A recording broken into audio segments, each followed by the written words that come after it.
Hey everybody, John Granato from the bench. Mornings on ESPN 97.5 and 92.5. AJ Hoffman from the Blitz. That's afternoons on ESPN 97.5 and 92.5. AJ, after the game, Carlos Correa went after the broadcast crew. I kind of liked it. Hey, you guys, it's all you want to talk about is cheating. We need put some respect on our name. I liked it. I like the way that Carlos has gone about it. Calling out the media. And I think rightfully so. Shut up and watch us play and watch us win. What'd you think? I mean, I don't mind him doing it because whatever you need to do to get your team up, and he obviously had a big series, so if that's what it takes, then by all means.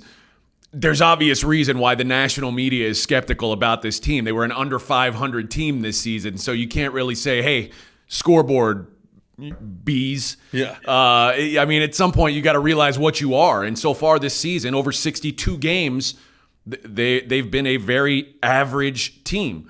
So I get what he's doing, and I don't blame him. I think that's what you should be doing. You should be, saying, hey, we're not just this trash can scandal. We're more than this, and I think they are. But at the same time, winning 2 out of 3 series against the Twins, who have lost 17 in a row, it's not exactly time to do a touchdown dance. There's still a lot of work to be done here.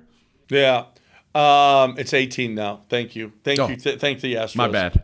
And I thank Coors Light every day because while I was watching that series, I was drinking cold, clean, crisp, refreshing Coors Light. It's the official beer of watching baseball.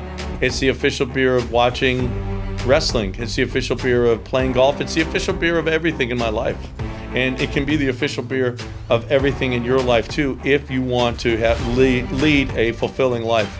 If you're looking for chill, Texas chill, you can see it right there on the cans and on the bottles. It's blue. The bottles are blue. No one else has this technology other than Coors Light. You know it's cold, clean, crisp, and refreshing every time because those mountains are blue.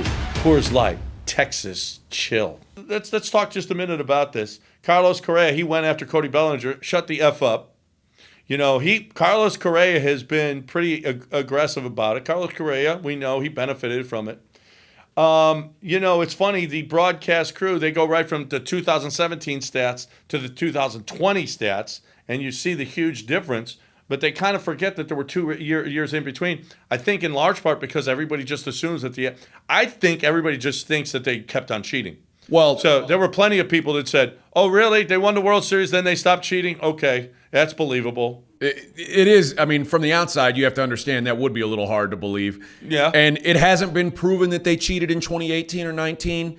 It also hasn't been proven that they didn't. So, I'm sure everybody on this side of the room thinks that there's no way they would have cheated in those 2 years. Everybody on this side of the room is like, come on, guys, what are we talking about here? It's common sense. I do think that it is funny that they just conveniently forget about those 2 years. And also because it fits that narrative. There's such a stark contrast between the 2017 offensive numbers of the Astros and the 2020 offensive numbers of the Astros. That's what's really going to make people go, whoa. Whereas if you watch that gradual decline, it's not as eye-popping. No, but I'll tell you this. Losing that series to Minnesota would have been devastating for the organization. I don't want to say this validated them, but it does show, even without, with all the losses, without Osuna, without Verlander, without Jordan, that they were able to step up. I know it was the Twins, and they suck in the postseason, but, that was a pretty good baseball team that they beat. And if this series, they can go on, and they can win this one, too, I really do believe that it shuts a lot of people up and says, you know what, these are good base. They deserve to be where they were. That wasn't a fluke, and it wasn't just about cheating.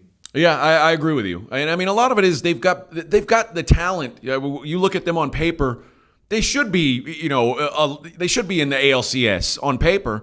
Unfortunately, the games aren't played on paper, but I don't disagree. I think winning 2 playoff rounds, even whatever happens against the Yankees or Rays, who I just think the Yankees and Rays are just better teams than the Astros, so it's not a huge upset if the Yankees or Rays beat them.